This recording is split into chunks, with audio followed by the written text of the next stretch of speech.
આજે આપણે ભારતના અવકાશ કાર્યક્રમની ઊંડાણપૂર્વક વાત કરવાના છીએ. આપણી પાસે ઇન્ડિયાઝ સ્પેસ ઓડેસી શીર્ષકનો એક વિગતવાર અહેવાલ છે, જેણે એમ કહી શકાય કે ઘણી ચર્ચાઓ જગાવી છે. હા, બિલકુલ.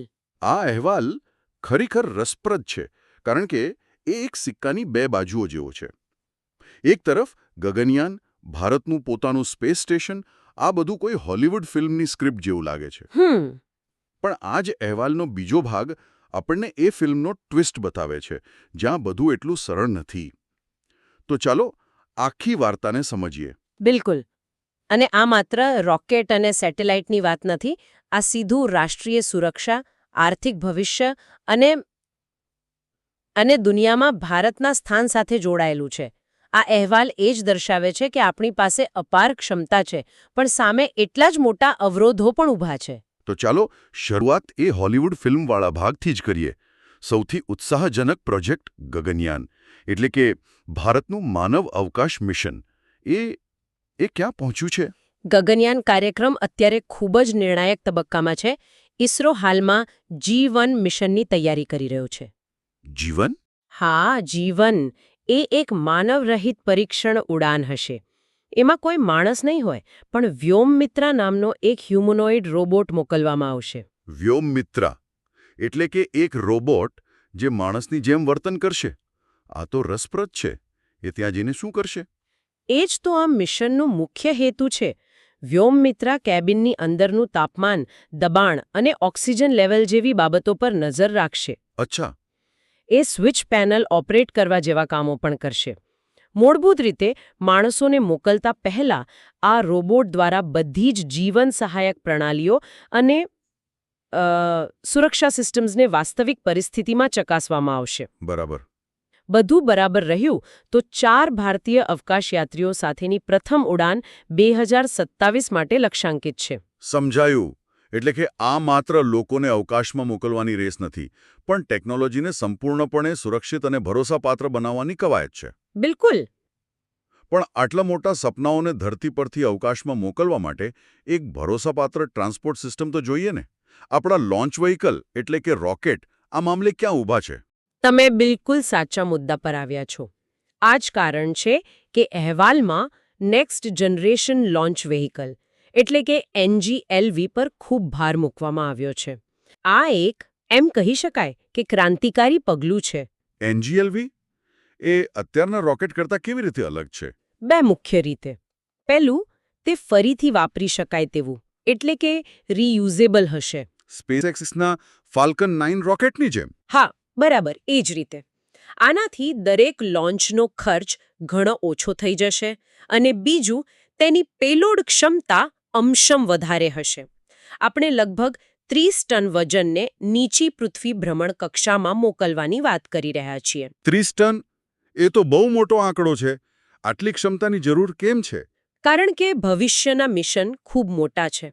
ભારતનું પોતાનું અવકાશ મથક, જેને ભારતીય અવકાશ મથક એટલે કે BAUS કહેવાય છે, તેના મોટા મોટા મોડ્યુલ્સ મોકલવા માટે આટલી ક્ષમતા જરૂરી છે. સાથે જ મોટા વાણિજ્યિક ઉપગ્રહોના બજારમાં પણ ભારત પ્રવેશી શકશે. અને ISROએ તાજેતરમાં ડિસેમ્બર 2025માં LVM-3 રોકેટ વડે 6100 કિલોનો બ્લૂબર્ડ બ્લોક 2 ઉપગ્રહ લોન્ચ કરીને આ દિશામાં પોતાની ક્ષમતા સાબિત પણ કરી દીધી છે. બરાબર.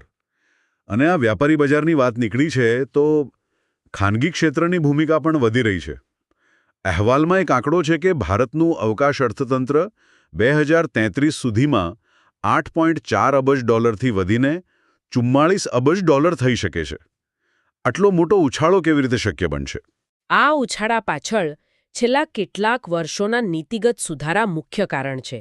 સરકારે iNSpace જેવી સંસ્થા બનાવી છે, જે ખાનગી કંપનીઓ અને ISRO વચ્ચે એમ કહી શકાય કે સેતુનું કામ કરે છે. હા, સાંભળ્યું છે એના વિશે. આજે દેશમાં 300થી વધુ સ્પેસ સ્ટાર્ટઅપ્સ કામ કરી રહ્યા છે. કુલશેખરપટ્ટિનમમાં એક નવું સ્પેસપોર્ટ બની રહ્યું છે, જે ફક્ત ખાનગી કંપનીઓના નાના રોકેટ લોન્ચ કરવા માટે જ હશે. ઓહ, એટલે ફક્ત પ્રાઇવેટ પ્લેયર્સ માટે જ હશે? હા. સ્કાયરૂટ, અગ્નિકુલ, પિક્સેલ જેવી કંપનીઓ હવે માત્ર કાગળ પર નથી, તેઓ પોતાની ટેકનોલોજી સાબિત કરી રહી છે. અને આ બધાની પરાકાષ્ઠા એટલે ભારતનું પોતાનું સ્પેસ સ્ટેશન. આ સાંભળીને જ ગર્વ થાય છે. ચોક્કસ. ભારતીય અવકાશ મથક એટલે કે BAS ની યોજનાને સપ્ટેમ્બર 2024માં કેબિનેટની મંજૂરી પણ મળી ગઈ છે. વાહ. લક્ષ્ય એ છે કે 2028 સુધીમાં પહેલું મોડ્યુલ લોન્ચ થાય અને 2035 સુધીમાં આખું સ્ટેશન કાર્યરત થઈ જાય. આ ભારતને અવકાશમાં એક કાયમી અને સાર્વભૌમ સરનામું આપશે. તો આ બધું સાંભળીને તો એવું જ લાગે છે કે ભારત માટે સ્કાય ઇઝ ધ લિમિટવાળી વાત છે. પણ હવે આવે છે વાર્તાનો એક ટ્વિસ્ટ. આ જ અહેવાલ કેટલાક એવા મુદ્દાઓ ઉઠાવે છે જે આ સુંદર ચિત્ર પર ગંભીર સવાલો ઊભા કરે છે. ચાલો હવે વાસ્તવિકતાની જમીન પર ઉતરીએ. ભવ્ય યોજનાઓની બીજી બાજુએ અહેવાલ પ્રક્ષેપણની વિશ્વસનીયતા પર આંગળી ચીંધે છે. જાન્યુઆરી 2026માં PSLV C-62ની નિષ્ફળતા એ છેલ્લા 7 વર્ષમાં ઇસરોની 5મી નિષ્ફળતા હતી. આ આંકડો ચિંતાજનક નથી લાગતો? તે ખૂબ જ ચિંતાજનક છે અને તેની સીધી અસર આપણા વ્યાપારી ભવિષ્ય પર પડી છે. અહેવાલમાં એક ચોંકાવનારો આંકડો છે. 2017માં વૈશ્વિક નાના ઉપગ્રહ પ્રક્ષેપણ બજારમાં ભારતનો હિસ્સો 35% જેટલો હતો. 35%? હા, અને 2024 સુધીમાં એ ઘટીને લગભગ 0 થઈ ગયો. એક મિનિટ, 35%થી સીધું 0? આ તો સામાન્ય ઘટાડો નથી, આ તો બજારમાંથી લગભગ બહાર ફેંકાઈ જવા જેવી વાત છે. 7 વર્ષમાં એવું તો શું થયું કે આપણે આટલા પાછળ રહી ગયા? મુખ્ય કારણ છે વિશ્વસનીયતા. તેની સરખામણીમાં સ્પેસએક્સે એકલા 2024માં 130થી વધુ સફળ પ્રક્ષેપણ કર્યા. 130? હા, જ્યારે કોઈ કંપની પોતાનો કરોડો રૂપિયાનો ઉપગ્રહ મોકલે છે ત્યારે તે સૌથી પહેલા સુરક્ષા અને સફળતાની ગેરંટી માંગે છે, ભલે તેના માટે થોડા વધુ પૈસા ચૂકવવા પડે. આપણી કિંમત ઓછી હતી, પણ વારંવારની નિષ્ફળતાઓએ આંતરરાષ્ટ્રીય ગ્રાહકોનો વિશ્વાસ તોડી નાખ્યો. આ તો થઈ પૈસાની વાત. પણ રાષ્ટ્રીય સુરક્ષા સાથે જોડાયેલો એક મહત્વનો પ્રોજેક્ટ, જે આપણી પોતાની નેવિગેશન સિસ્ટમ નાવિક, આપણી પોતાની GPS, તેમાં શું સમસ્યા છે? અહીં પરિસ્થિતિ વધુ ગંભીર છે. નાવિકને સંપૂર્ણ રીતે કામ કરવા માટે 7 ઉપગ્રહોની જરૂર છે. પણ અહેવાલ મુજબ 2026 સુધીમાં ફક્ત 4 જ ઉપગ્રહો સંપૂર્ણપણે કાર્યરત છે. ફક્ત 4? પણ આ તો કારગિલ યુદ્ધ પછી આપણી સુરક્ષા માટે બનાવેલી સૌથી મહત્વની સિસ્ટમ હતી. તો બાકીના 3 ઉપગ્રહોનું શું થયું? શું તે કામ નથી કરી રહ્યા કે આપણે નવા મોકલવામાં મોડું કર્યું? બંને. કેટલાક ઉપગ્રહો તેમના નિર્ધારિત જીવનકાળના અંતમાં પહોંચી ગયા છે અને તેમની અંદરની અણુઘડિયાળોએ કામ કરવાનું બંધ કરી દીધું છે અને નવા ઉપગ્રહો મોકલવામાં વિલંબ થઈ રહ્યો છે. મતલબ એ કે આજે પણ આપણી મિસાઇલો અને સૈન્યને ચોક્કસ માર્ગદર્શન માટે વિદેશી GPS પર નિર્ભર રહેવું પડે છે. જે પાઠ આપણે કારગિલમાં શીખ્યા હતા તે આપણે જાણે ભૂલી રહ્યા છીએ. આ તો જમીન પરની વાત થઈ. અવકાશમાં શું સ્થિતિ છે? અહેવાલમાં એક બહુ ભારે શબ્દ વાપર્યો છે, ઓર્બિટલ સાર્વભૌમત્વ ગુમાવવું. આનો શું અર્થ થાય? શું આપણે અવકાશમાં આપણી જગ્યા ગુમાવી રહ્યા છીએ? આ કેવી રીતે શક્ય છે? આ કોઈ કાલ્પનિક વાત નથી. આને સરળ રીતે સમજીએ. અવકાશમાં ઉપગ્રહો માટેના સ્લોટ મર્યાદિત છે. જાણે કે કોઈ શહેરના મુખ્ય વિસ્તારમાં જમીનના પ્લોટ હોય. ઓકે. આ સ્લોટ આંતરરાષ્ટ્રીય ટેલિકોમ્યુનિકેશન યુનિયન એટલે કે ITU નામની સંસ્થા ફાળવે છે. તમારે અરજી કરીને આ રિયલ એસ્ટેટ બુક કરવી પડે છે. તો સમસ્યા ક્યાં છે?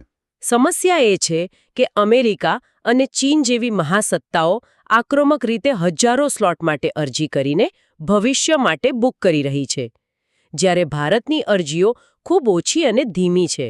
અચ્છા. એકવાર આ સ્લોટ કોઈ બીજાના નામે થઈ જાય, તે કાયમ માટે જતા રહે છે. ભવિષ્યમાં આપણે આપણા સંચાર કે નેવિગેશન ઉપગ્રહો ક્યાં મૂકીશું તે એક મોટો પ્રશ્ન બની જશે. મતલબ આપણી પોતાની નેવિગેશન સિસ્ટમ નબળી છે અને ભવિષ્યમાં ઉપગ્રહ મૂકવા માટે જગ્યા પણ ગુમાવી રહ્યા છીએ. આની સીધી અસર તો સુરક્ષા પર થતી જ હશે. ચોક્કસપણે.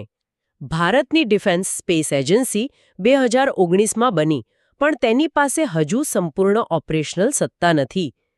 તેની સરખામણીમાં પાકિસ્તાને પણ 2024માં એક સંપૂર્ણ સશક્ત સ્પેસ કમાન્ડ સ્થાપી દીધું છે. ખરેખર? હા. પણ સૌથી ચિંતાજનક ઉદાહરણ અહેવાલમાં ઓપરેશન સિંદૂરનું છે. ઓપરેશન સિંદૂર એ શું હતું? તે એક સૈન્ય ઓપરેશન હતું જે દરમિયાન ભારતીય ગુપ્તચર ઉપગ્રહોને કોઈ એક ચોક્કસ સ્થાન પર નજર રાખવા માટે પાછા ફરવામાં 14 દિવસ જેટલો સમય લાગતો હતો. 14 દિવસ? આ તો યુદ્ધના મેદાનમાં બહુ મોટો ગેરફાયદો કહેવાય. બહુ મોટો. મતલબ કે દુશ્મન શું કરી રહ્યો છે તે જોવામાં આપણને 2 અઠવાડિયા લાગે, જ્યારે એ જ સમયે ચીને પાકિસ્તાનને લગભગ રિયલ ટાઈમમાં એ જ વિસ્તારની ઉચ્ચ રિઝોલ્યુશન તસવીરો પૂરી પાડી હતી. આ અસંતુલન તો ખરેખર ભયજનક છે. બિલકુલ. અને આ બધાની પાછળ એક મૂળભૂત સમસ્યા છે. આત્મનિર્ભર ભારતની વાત હોવા છતાં આપણે ઉચ્ચ સ્તરીય સ્પેસ ગ્રેડ ઇલેક્ટ્રોનિક્સ, સેમિકન્ડક્ટર્સ અને અન્ય નિર્ણાયક ઘટકો માટે આજે પણ આયાત પર નિર્ભર છીએ. આંકડાઓ કહે છે કે આયાત પરનો આપણો ખર્ચ નિકાસમાંથી થતી આવક કરતાં 12 ગણો વધારે છે. આનો સીધો મતલબ એ છે કે જો કાલે કોઈ દેશે આપણને આ પાર્ટ્સ વેચવાની ના પાડી દીધી તો આપણું ગગનયાન મિશન પણ અધવચ્ચે અટકી શકે છે. આપણી સપ્લાય ચેન ભૌગોલિક રાજકીય તણાવ સામે ખૂબ જ સંવેદનશીલ છે. તો આ બધી સમસ્યાઓ તો ખૂબ ગંભીર છે. શું આ અહેવાલમાં ફક્ત સમસ્યાઓ જ ગણાવી છે કે પછી આમાંથી બહાર નીકળવાનો કોઈ રસ્તો પણ બતાવ્યો છે? ના, અહેવાલમાં કેટલાક નક્કર અને વ્યવહારુ ઉકેલો પણ સૂચવવામાં આવ્યા છે. સૌથી પહેલું અને મહત્વનું પગલું છે પ્રક્ષેપણની વિશ્વસનીયતા પાછી મેળવવી. બરાબર. આ માટે ફ્લીટ લેવલ એન્જિનિયરિંગ અપનાવવાની વાત છે. ફ્લીટ લેવલ એન્જિનિયરિંગ એ શું છે? સરળ ભાષામાં સમજાવશો? જરૂર. અત્યારે આપણે દરેક મિશનને અલગ અલગ રીતે જોઈએ છીએ. ફ્લીટ લેવલ એન્જિનિયરિંગ એટલે એક સાથે બધા જ લોન્ચ વ્હીકલના કાફલાને એટલે કે ફ્લીટને એક સિસ્ટમ તરીકે જોવું. અચ્છા. જેમ કે કોઈ એરલાઇન કંપની તેના બધા વિમાનોની જાળવણી અને સુધારા એક સાથે કરે છે, જેથી એક વિમાનની ભૂલ બીજામાં ન થાય. આનાથી સમગ્ર સિસ્ટમની વિશ્વસનીયતા વધે છે. સમજાયું. સાથે જ શ્રીહરિકોટા પરની નિર્ભરતા ઘટાડીને કુલશેખરપટ્ટિનમ જેવી નવી લોન્ચ સાઇટ્સ ઝડપથી વિકસાવવી. પેલા ઓર્બિટલ સ્લોટ અને નાવિક સિસ્ટમનું શું? એમાં તો સમય બહુ ઓછો છે. બિલકુલ. ઓર્બિટલ સ્લોટ્સ માટે અહેવાલ સૂચવે છે કે એક રાષ્ટ્રીય ટાસ્ક ફોર્સ બનાવવામાં આવે જે આ સ્લોટ્સને વ્યૂહાત્મક રિયલ એસ્ટેટ તરીકે ગણીને આક્રમક રીતે આઈટીયુમાં અરજીઓ કરે. હા, આ તો થવું જ જોઈએ. આ બાબતમાં હવે વિલંબ પોસાય તેમ નથી.